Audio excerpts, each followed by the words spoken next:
Good evening and welcome to the Laughing Monkey Music Show. Today we have Tinsley Ellis. How are you? Doing great, Sean. How are you? I'm doing real good. I wanted to have you on the show for a while. I came across your music and say in the beginning, I was saying earlier, I went to school in Atlanta. It was like 1990. I'd heard one of your first albums, which was 1986, I believe, right? Release date. Right. I was working at one of my many college jobs I was officially Alligator Records, but it was a warehouse that carried Alligator Records, and it was a combination. I was packing orders for that album. Yeah, that was a good era for live music. You know, the 80s, everybody was going out to the clubs, and now everybody just wants to mess around on the internet, including myself. Well, I think it's good and bad. I mean, let's face it, like you and I can talk. This would not have happened without the internet. You couldn't do your coffee morning chats, get up, put your slippers on, play a jam that you would do on Facebook, get done, turn it off, and go back. You could, watch TV, mow the yard, visit relatives. Like it allows you to do other things and still participate in this media world. So that's absolutely. A big part. The internet I'm just joking. The internet is great, and it's been a real great resource for everybody involved in music, live music, recorded music, or songwriting. It's been a real godsend. Yeah, I mean, it can be. I think it's really an asset. I think for the older generation, for people that are probably anything over like 22 and up for creating music, like it's good for them. But when you're first starting out and that's all you know, right? It's the basis of not having live music and that live connection of songwriting and being in a room and fighting with somebody and working in songs and sweating, and that's something you miss out as a songwriter and a performer. That you need to have to, you have that behind you. You have years of that kind of behind you. So the luxury of you being able to do some stuff from home, is brilliant, but you put your sweat in already, Yeah. I mean, and just like everything else, a combination of all the different venues for music is best, live and online and recorded. So all of those things, I don't know which one of those is the most important one. So I just do it all. I know one of the bands used to say, used to be radio in the past year. They said, radio was really hard on us in the past couple of years, because they didn't have the hit. And so we tried just internet and like podcasts and this kind of stuff. And the albums actually exploded without doing radio. Past platinum, Ooh. like it came back because it feels like the medium is, like a podcast and different levels of shows on the internet because you can stream it. This show is on like every podcast platform. It's also on YouTube. So there's so many avenues to get this, and it allows an artist to have more control over their career. You don't have to have a whole corporation behind you. That's right. And the fact you can click on and just talk to people and play your guitar. So you've been playing guitar now. Was the band actually just the Hard Fixers, and then you became Tinsley Ellis and Hard Fixers? Then you kind of just did your own thing, or? Well, actually, it went just right from Hard Fixers to me signing with Alligator Records in 1988. And that was the turning point in my career. Prior to that, I had played up and down the East Coast in the Hard Fixers and gone overseas a couple times. And but when I got with Alligator Records and started performing under my own name, that's when things really started happening. We were able to take it to all 50 states and almost all the provinces of Canada and pretty much all over the world because their reach is so extensive. And, following in the footsteps of people like Johnny Winter and Albert Collins, it made it a lot easier for me.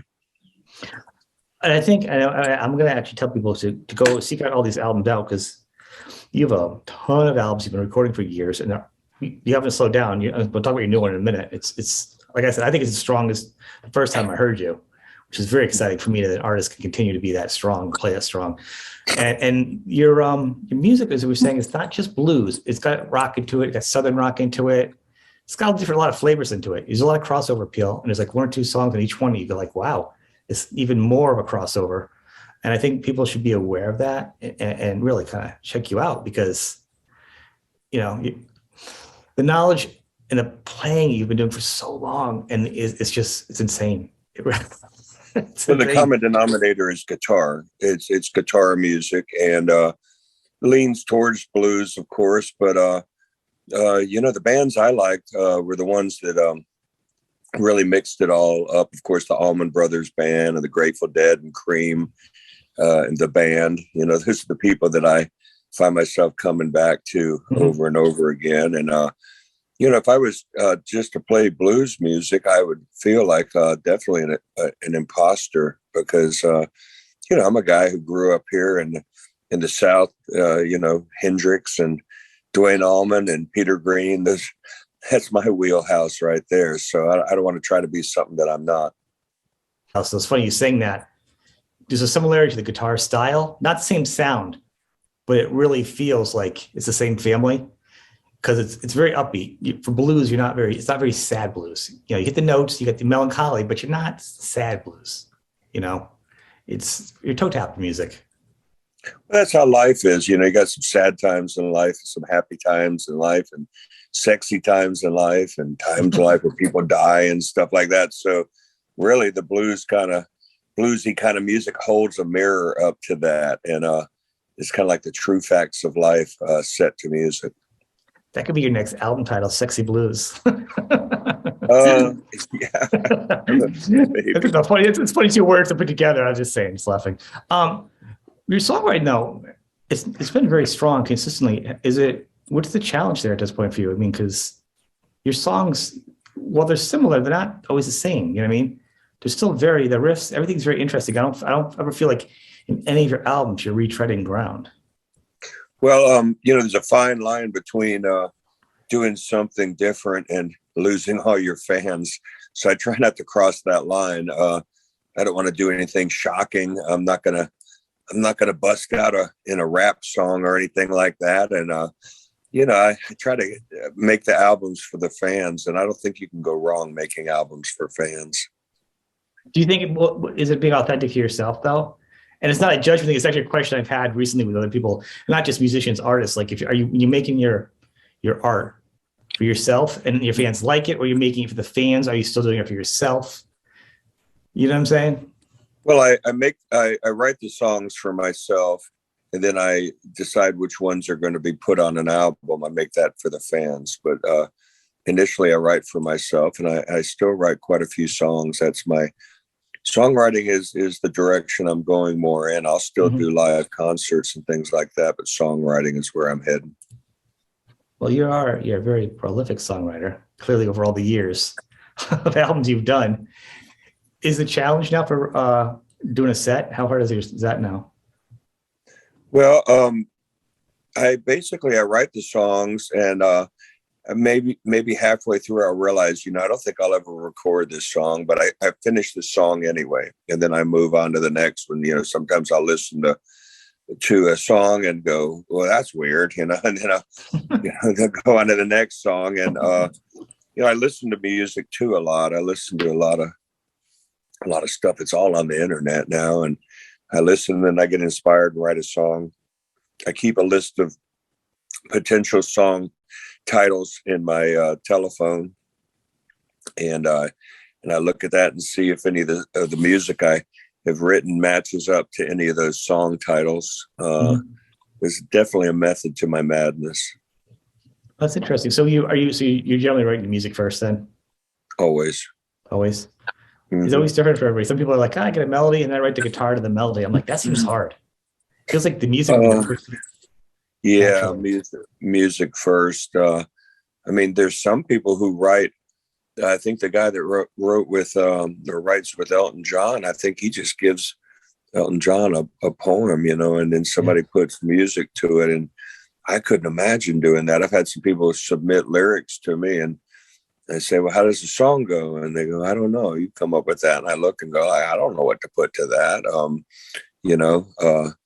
And so basically it starts with the music and then the melody and then the lyrics for me. Well, I would think that's the way to go generally, because to come up with a vocal melody, because with the guitar you can strum, you can do chords, you can kind of play around and noodle. But with your voice, there's nowhere you're pulling from. You're not pulling from your imagination 100%. There's no chords, no noodling, for your melodies. Right. So, what's the, and melody and lyrics are the two most important ingredients to a song. So I'm starting with something that's not melody and not lyrics. And and then putting that to it. Maybe that's, I don't know. That's just, and then sometimes it all comes together at once. And that's really when it gets magical, when it all happens at the same time.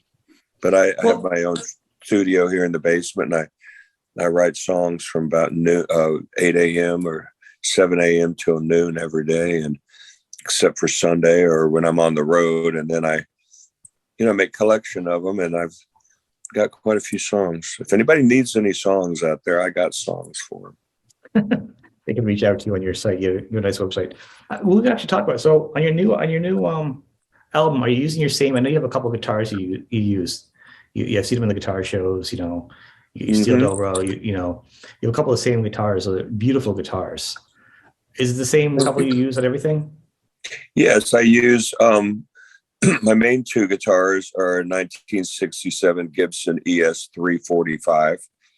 I've had that for many years. And then 1959 Stratocaster that I've had since the 70s. And but then on this particular album, I used a custom shop, Fender custom shop Telecaster, and that's got a real nice sound to it. And what else I use? Les Paul, of course. Got a couple different Les Pauls I use. I use a Martin D35 for the acoustic stuff.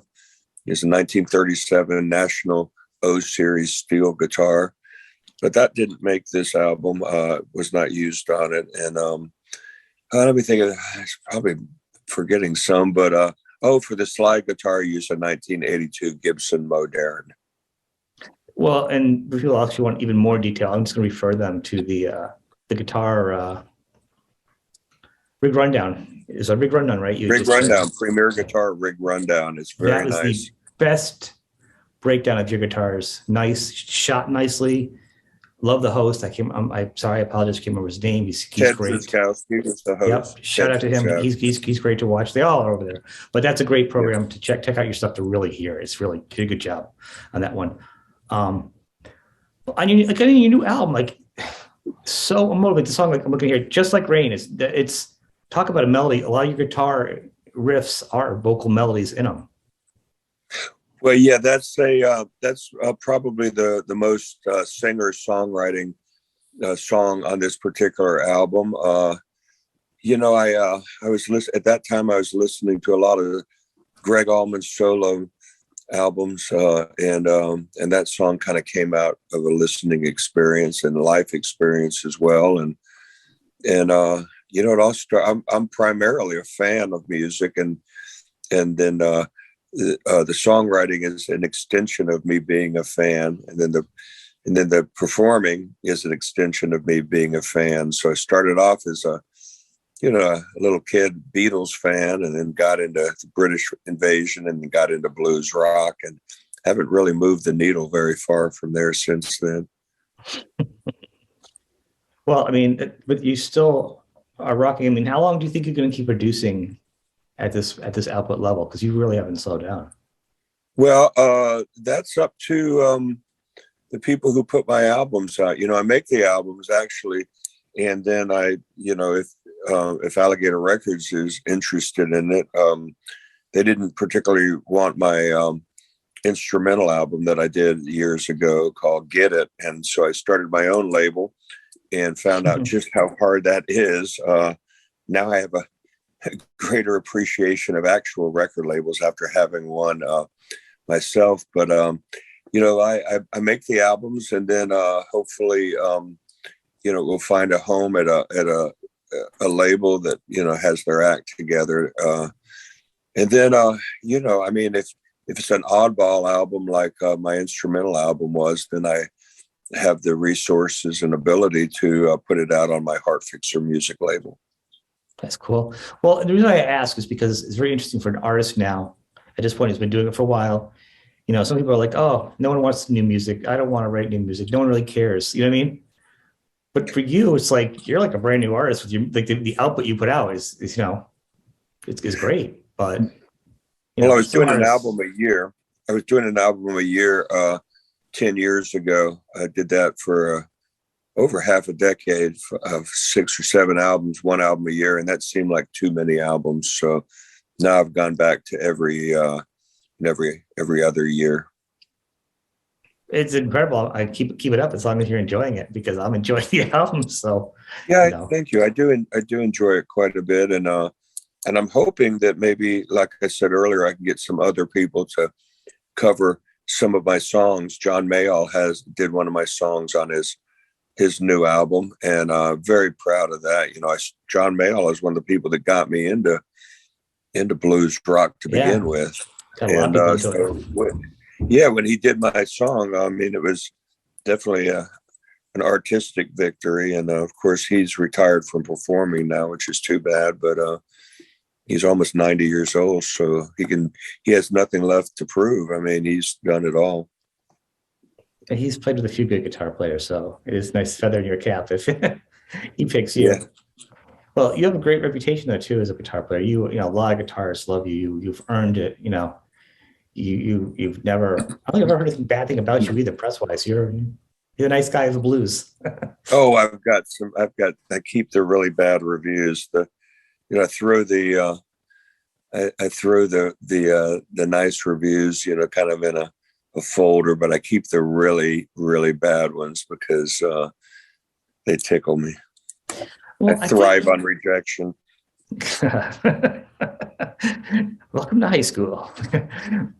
Well, the thing is, I think a lot of the bad ones are probably based on either a non-musical person reviewing you, a non-blues person, because if it's not your genre or you don't have a mindset of understanding the music, it's just going to sound the same to you. If they're not aware of a live venue that you're competing against, whether it's too big, there's not enough people in there, the sound can sound horrible no matter what you do or you always do. You may have no control over the sound of that room. And as a professional, you smile and you put on a show. Wasn't he aware of what's going on? You're like, he was aware, but he put on a show the best of what was going on in the environment.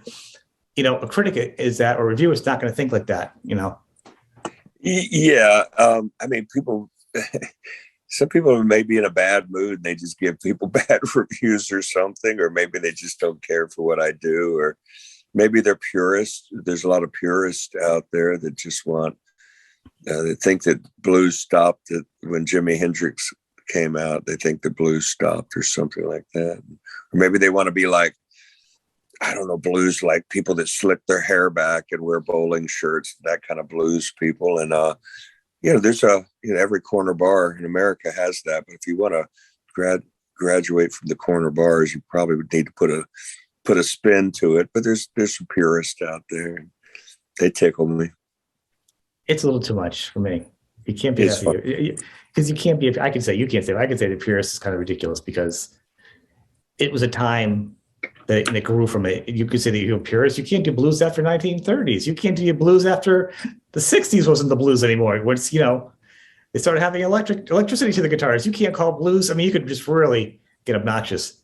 Blues is from your heart, and it's the sound where you're coming from, and a relatable genre. That's it. And how much credit you can give to something, There's not many blues purists, but they're very vocal. So, there's not enough of them to fill a, telephone booth really, but they're very vocal. But what have you been doing? So now you got this new album out, but with COVID's starting to go away, or at least loosen up, and people are playing out now.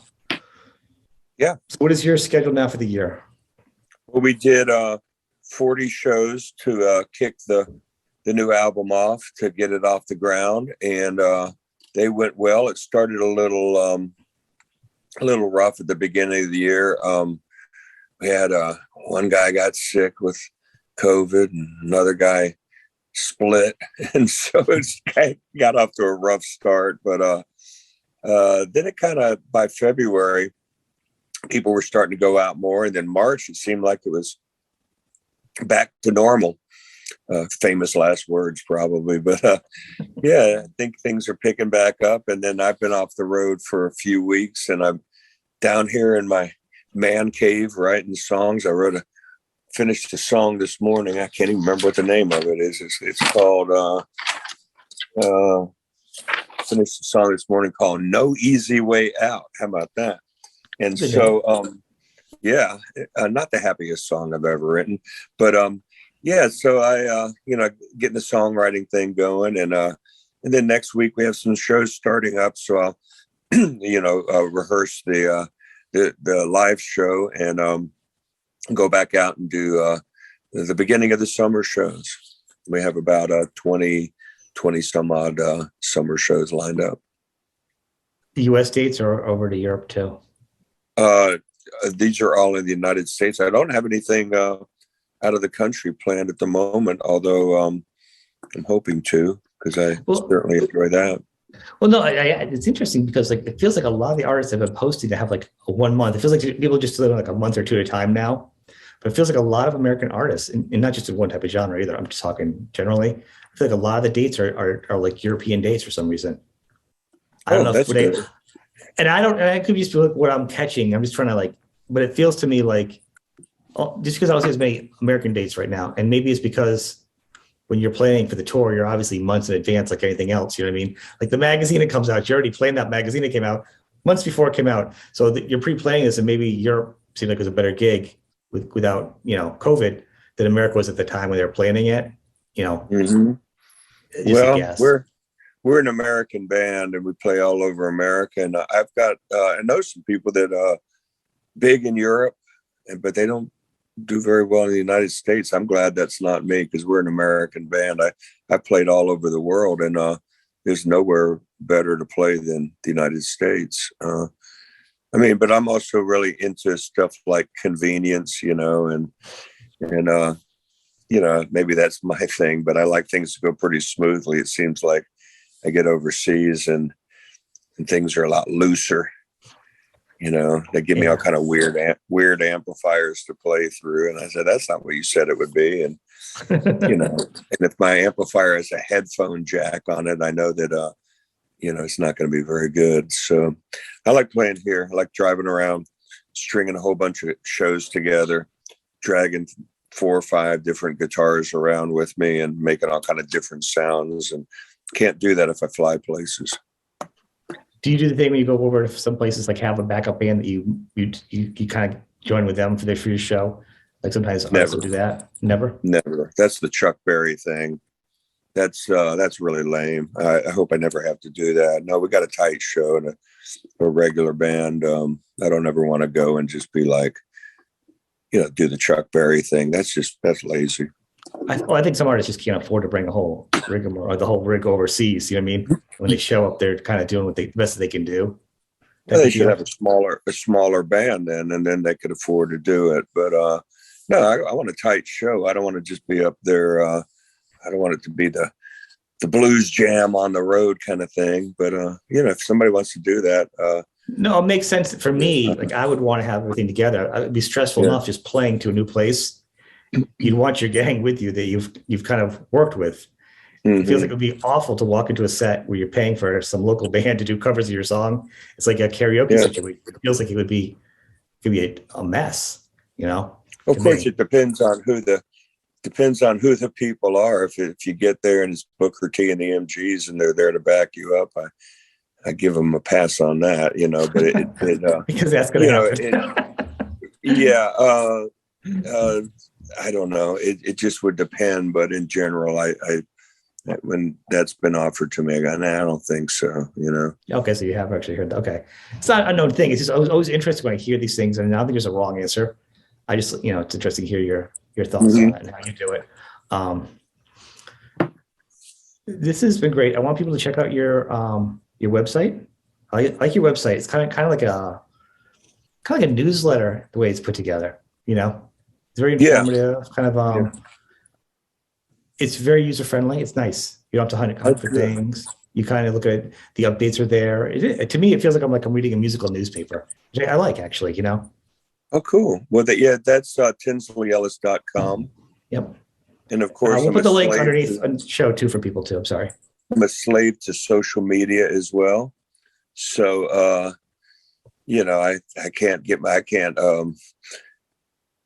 off social media. I'm its bitch, and I just look at it all day long and it never really changes. A lot of misinformation on there, but it's got me hooked, and I like to post my dates on there and interact with people and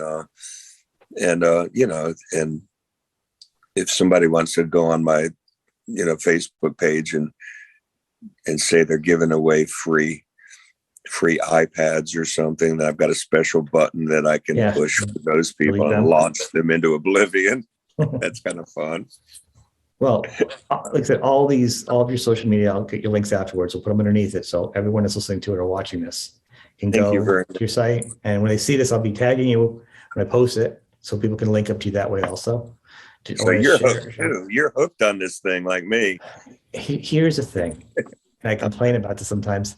It makes me crazy. I like to go on for music, and I'll go on for my show. I don't really, I'm not a big fan of actually even advertising my show as much because I hate to be, I feel like I'm selling myself. I want to do the show. I'm talking to you. I feel like that should be enough, but that's not enough in the world of the internet. We got to really kind of like put it out there and post it and share it and then reshare, So yeah, I get stuck too, and after that, I'm exhausted from it. I can watch a couple of videos of some dogs or some cats or watch some kind of, crazy animals jumping a fence doing parkour with my wife back and forth. I'll send some crazy, ferret videos or something. After that, I'm kind of done with the internet. Send just enough of those to infect everybody's computer with a virus and then call it a day. That's right. Yeah, I don't know. I don't open them up myself. I don't know. Yeah, I don't know what they are. No, I don't. No, I'll do an Instagram video or something like that. I'll watch some funny things in the videos, but I don't. Yeah, I can stay away from that too much too. But this is great. So I want to. We'll check out your sites. Hopefully, I get to see you this year. My area. It'd be great to see you live. It would be nice. Yeah, I'll be up there this summer a couple times actually to play the North Atlantic Blues Festival in July, and then in August I'm coming up to play the River Blues Festival in Massachusetts near Boston, and so we've got a couple tours planned up there this summer. All right, I'll have to check it out. I haven't really been looking to see who's been playing because no one's been playing lately. They're just finally starting to come out. Now I got to get back online and see, playing my weekends out for who's coming up to see now. It's been so weird, I've seen like 3 shows since COVID. It's weird to be around people. We stayed there and on some days off, we stayed in Vernon. Oh God, that's real close. Yeah, and we stayed there and we ate at the diner there. It's really good. The Vernon Diner there. Yeah, yep. It's really good. I ate every meal there, and there's also a really good Jewish delicatessen there. So we had that's Ryan's Deli. Yes, and that was our oasis for the February tour of the That is Northeast. hilarious. There for a week. Of all the places to go, if you're actually Vernon, those are the 2 places you want to be smack dab. Were you actually in the hotel there? Is it like a Red Roof or is it a Motel 8? Right now, let's see. I can't remember. I can't rave about it, but we ate well. I know that. Well, because they're on the same road. That's why I was asking. They're right near each other. And actually, in Rhines, in that little mall there, there's a really great used record store in there. There sure is. That's my story. That's one I go to. Went there every day. I can't think of the owner's name, but it's great records, great price. It's just another good place to go to. That's so funny. It's a small world, huh? I know. I've been playing up there for decades, and so we kind of knew that exit from the diner. And I said, I'm going to get a hotel room. We can walk to the diner and eat. So we ate every day there. That's literally one exit away from me, and then like 10 minutes from that, like that's how close. Amazing. That is small world. Well, that's awesome. Well, this has been great. I want to thank you for being on the show. Thank you for having me, and I hope that you'll send me a link, and I will put it up there on. Absolutely, I'll have on it my back, page.